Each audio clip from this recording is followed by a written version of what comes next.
Welcome to the Falcon. This video for IELTS Listening is part of the Saturn series. You will hear a number of different recordings and you will have to answer questions on what you hear. There will be time for you to read the instructions and questions and you will have a chance to check your work. All the recordings will be played once only. The test is in 4 sections. At the end of the test, you will be given 10 minutes to transfer your answers to an answer sheet.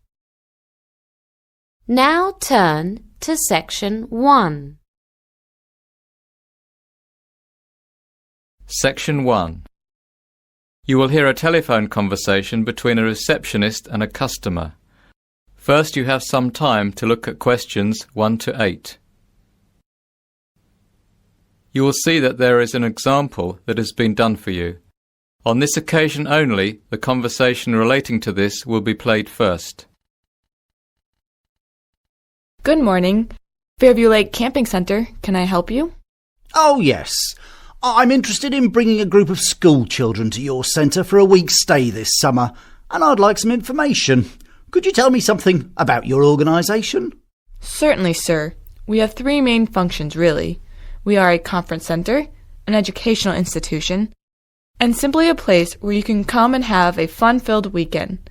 Whatever your goal is, our professional staff are on hand to help you. The answer is an educational institution, so this has been filled in for you.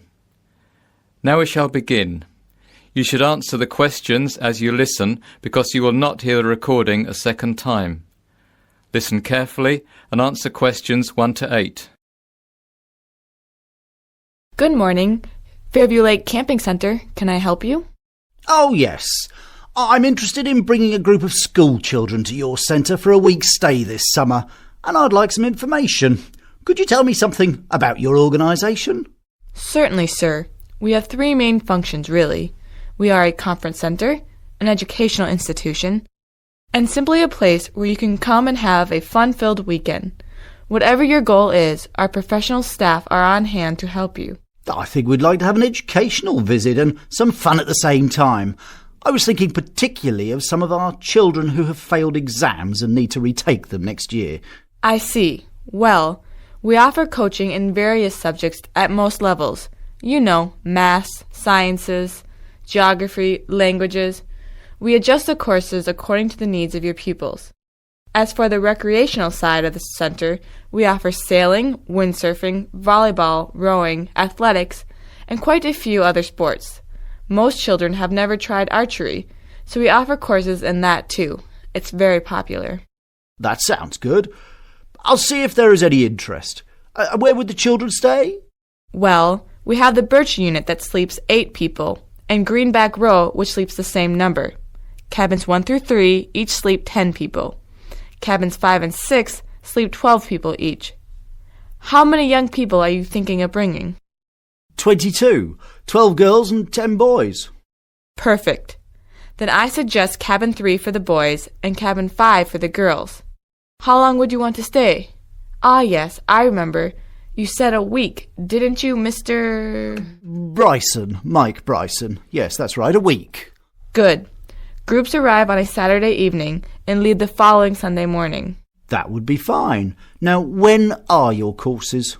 Tell me the dates that would suit you, and we'll see what we can do. The end of June would be perfect for us. End of June. Let me see. How about the week starting Sunday, June 24th? The week starting Sunday 30th is pretty much booked up. Yes, the 24th would suit us fine. Now, about prices. For 1 week, including lessons, food, accommodation, and all sporting activities, the cost would be £425 per child and £480 per adult. Could I have your school's telephone number, please, Mr. Bryson? Yes, certainly. It's 647-864. 647-864. And the code? 4304. Sorry, no, 1304. By the way, are you open in the winter? And if so, what do you offer sports-wise? Yes, we certainly are, Mr. Bryson, and we offer ice fishing, cross-country skiing, and animal tracking. It's actually very popular in the winter. Before you hear the rest of the conversation, you have some time to look at questions 9 and 10. Pause the recording for 30 seconds. Now listen and answer questions 9 and 10. Interesting. Perhaps I'll bring a group then too. Oh, I almost forgot to ask, what are the eating arrangements? We have an enormous amount of space for dining. We can divide the dining area into several separate rooms, if necessary. If you really want your privacy, we can give you a separate room, but actually we find that mealtimes gives you the opportunity to meet people from other groups. There's no difference in price, whatever you choose. Right. What if we want to cook our own meals now and again? Yes, that can be arranged. All of the units have their own tiny kitchens, but there are also many outdoor areas where you can cook over an open fire. We try and have several barbecues too, which are very popular. That all sounds very satisfactory. I know the kids will be enthusiastic, and the prices sound fair enough, so I'll speak to my headmaster and get back to you as soon as possible. Good, Mr. Bryson. I look forward to hearing from you. That is the end of section 1. You now have half a minute to check your answers. Pause the recording for 30 seconds. Now turn to section 2.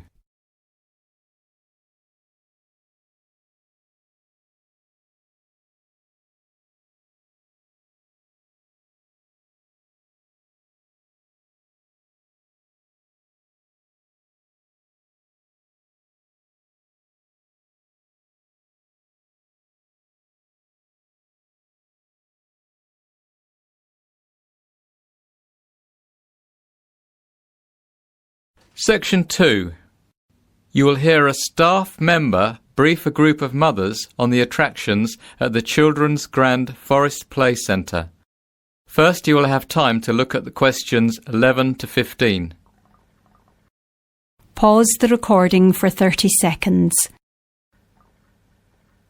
Now listen carefully and answer questions 11 to 15. I'm delighted to welcome you all here to our magical little outdoor play centre. We feel very privileged and excited today to have our first customers here to attend the official opening. But before we let you, and more importantly your kids, get down to the business of enjoying themselves, I just wanted to make everyone familiar with the centre's main attractions. If you look at the map I've given you, let's start by following the entrance road straight through the centre to the attraction on the right of the bridge. That is the petting zoo, a lovely little area where children can spend time in the company of our very friendly farm animals. Continuing left past the bridge will take you to the toddler's play pool. Alternatively, taking a right at the petting zoo will bring you down to the bouncy castle and fairy palace. If I can draw your attention to the waterfall and frog pond, you'll notice that there are 2 attractions close by. Following the road that leads to a dead end takes you to Winter Wonderland. Here we use snow machines to create a magical world of winter delights. We think this will be a big favourite.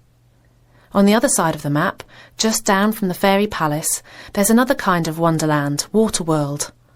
Waterworld is for the older kids, a place where they can have fun on the slides and tubes and play about in the water to their heart's content.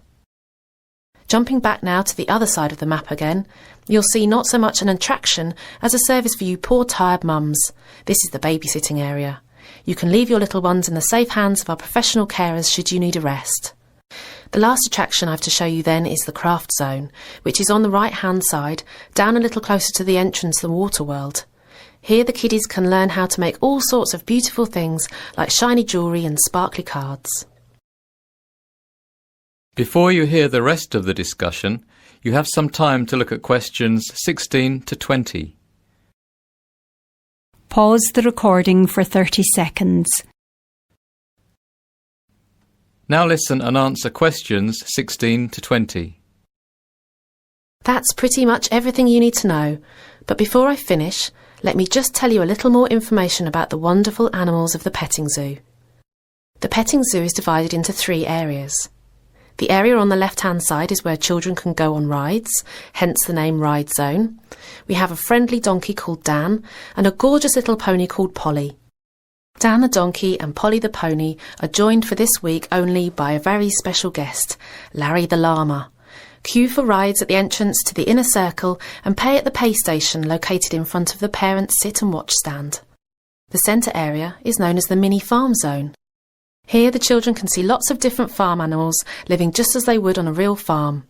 Join Farmer Tom as he gives half-hourly tours of the farm and shows the little ones how to milk the cows and goats and how to feed the grumpy old pigs.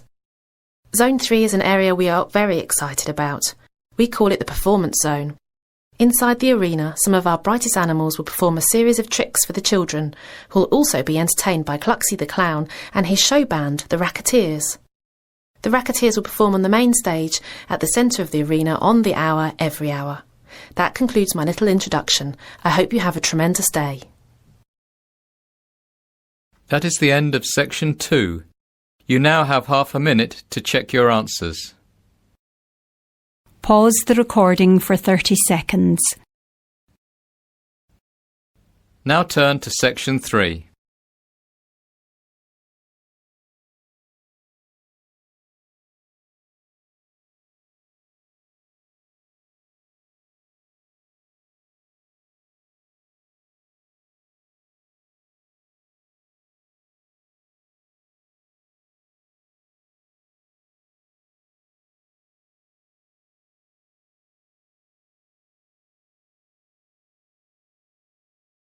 Section 3.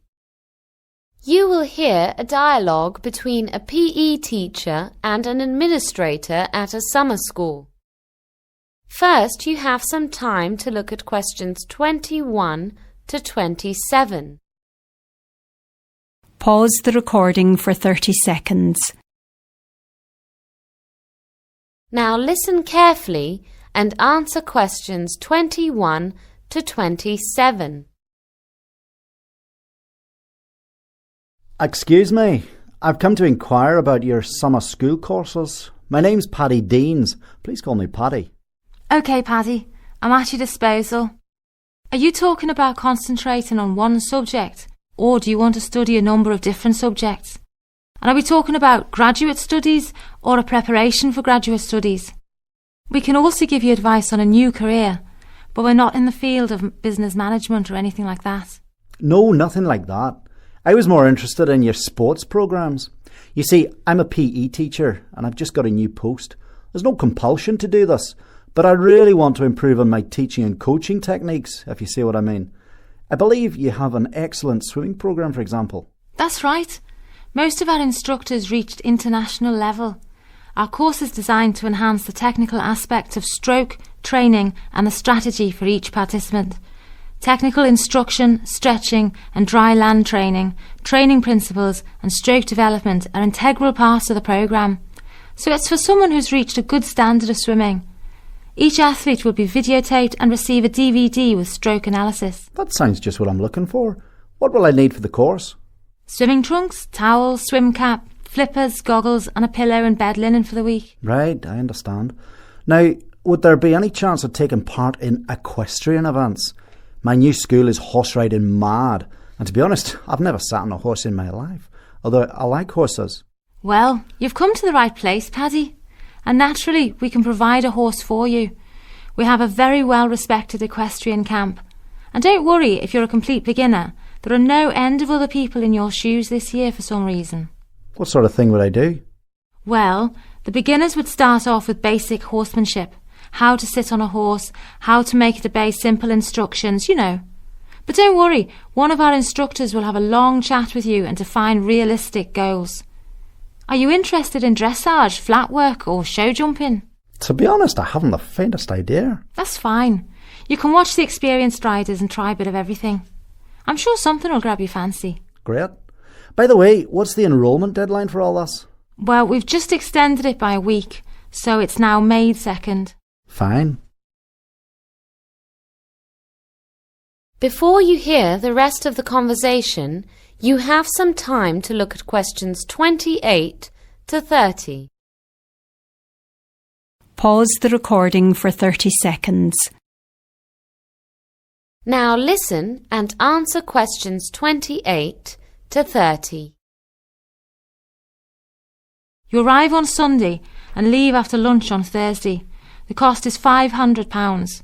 This covers room and board from dinner on the first day to lunch on the last, tuition, programme materials, evening recreational activities and use of one of our horses. So could I do the swimming course followed immediately by the equestrian course? Oh yes, they fit in quite nicely, one straight after the other. Now, is there anything else, Paddy? Well, actually yes. Now that I'm here. In my new school I'm having to teach girls for the first time in my life, and they're also big on rhythmic gymnastics. Now, although I've got lots of experience with Olympic gymnastics, I don't feel at all qualified to teach rhythmic. We do run a course in rhythmic gymnastics, but it's in September. Would you be able to come back? But I'll be back at school then.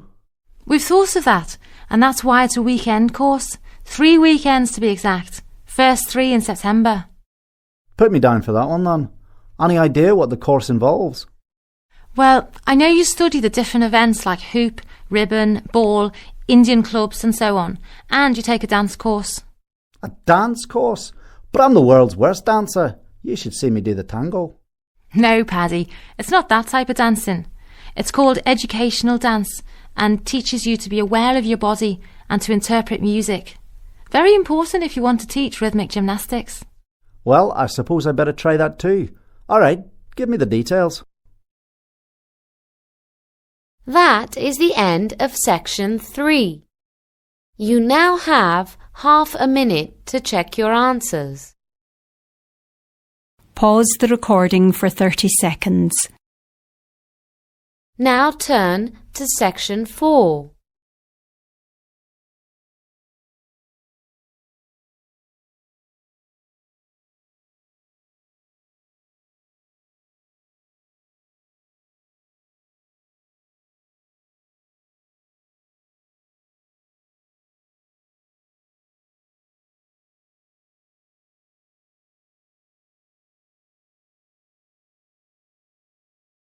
Section 4.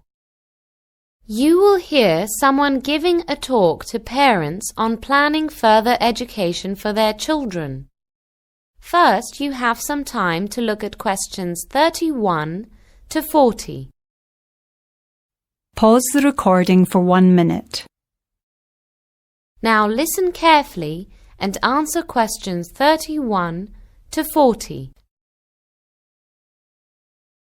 Tonight, I'd like to address myself to parents who are planning to send their children to university, but who might be concerned about the cost.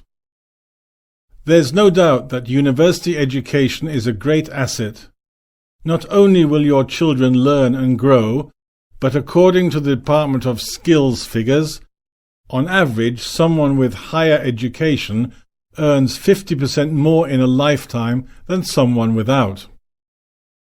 But in the last decade or so, the cost of getting a degree has more than doubled, and it looks as if things are going to get worse. Maintenance grants were abolished in 1997, and tuition fees introduced for students in England, Wales and Northern Ireland. University fees are rising steadily, some of them more than £6,000 a year. If you thought funding a university education was beyond your reach, think again. With sound planning, you can provide your children with this opportunity of a lifetime. If you're a new parent, remember that the earlier you start saving, the less you have to pay every month, and the greater your return. Money will give you flexibility about where your children study and the course they choose. But how should you invest? There's no simple answer, but there are a number of options. The National Union of Students estimates that the average undergraduate needs about £25,000 to finance 3 years at university. Based on these figures, it is projected that when someone is at university in 20 years' time, the cost will be approaching £40,000. But this is assuming that university fees will only increase with the rate of inflation. It could, of course, be more. Parents can save money by encouraging their children to study locally and live at home. Almost 80% of the costs students incur are living expenses: rent, food bills, travel, laundry, etc.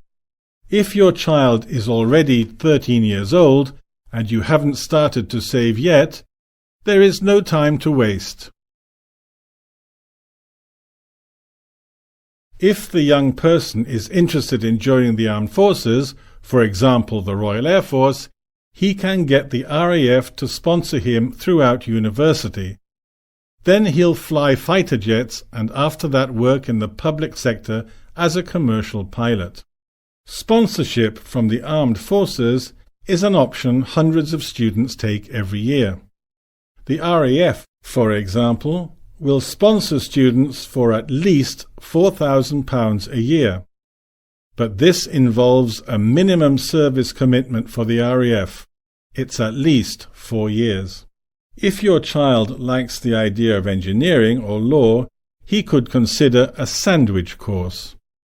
These normally involve a paid, year-long placement in the industry that he's studying, plus the normal time at university. You get experience in your chosen field, plus a year's salary. When your child is 16, you should start putting aside what you can, but there's no way you'll be able to fund a degree on savings alone. If your child is a gifted sportsman, you may be able to secure a sports scholarship. Scholarships and bursaries come in all sizes, are awarded for a variety of reasons, and may be a one-off or annual payments. You may be eligible to apply simply because of where you come from, or for a specific course you are attending. They are seldom advertised, and many go unclaimed every year. The Internet is a great way to start looking. There is a searchable database at www.studentmoney.org, and while you're at the computer, go to www.google.co.uk and type in some keywords. If you're a keen cricketer, for example, put in University Bursary Sport Cricket, for instance. Top of the results page is the University of Kent, which gives a £1,500 cricket bursary to talented players. If you haven't put any money aside, your teenager will almost certainly need to get a student loan. By far the best way for him or her to borrow. The maximum yearly loan is about £5,000. There are 2 reasons why the loan is so attractive. Firstly, the index-linked interest rate is very low, far lower than you'd get from the bank. Secondly, you don't have to start paying it back until you've left university and you start earning a decent salary. Now, a few more things to look at. That is the end of section 4. You now have half a minute to check your answers. That is the end of the listening test.